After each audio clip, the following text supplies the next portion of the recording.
NEET UG పరీక్ష విధానంలో మార్పు దిశగా కీలక పరిణామం చోటు చేసుకుంది. ప్రస్తుతం అమల్లో ఉన్న పెన్ అండ్ పేపర్ విధానం స్థానంలో కంప్యూటర్ ఆధారిత పరీక్షా విధానాన్ని ప్రవేశపెట్టే అంశాన్ని కేంద్ర ప్రభుత్వం చురుగ్గా పరిశీలిస్తున్నట్లు సుప్రీంకోర్టుకు సమర్పించిన అఫిడవిట్లో తెలిపింది. ఈ అఫిడవిట్పై తమ స్పందనలు దాఖలు చేయాలని పిటిషనర్లు, వైద్యుల సంఘాన్ని సుప్రీంకోర్టు ఆదేశించింది. Justice PS Narasimha, justice Alok Aradhe ధర్మాసనం ఈ కేసు విచారణ ఆగస్టు 19కి వాయిదా వేసింది.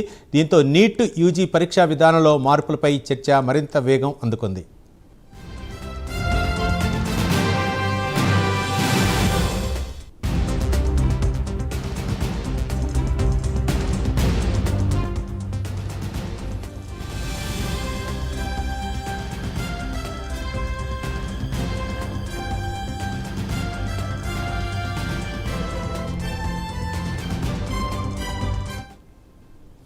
నీట్ యూజీ పరీక్ష విధానంలో మార్పు దిశగా కీలక పరిణామం చోటు చేసుకుంది. ప్రస్తుతం అమల్లో ఉన్న పెన్ అండ్ పేపర్ విధానం స్థానంలో కంప్యూటర్ ఆధారిత పరీక్షా విధానాన్ని ప్రవేశపెట్టే అంశాన్ని కేంద్ర ప్రభుత్వం చురుగ్గా పరిశీలిస్తున్నట్లు సుప్రీంకోర్టుకు సమర్పించిన అఫిడవిట్లో తెలిపింది.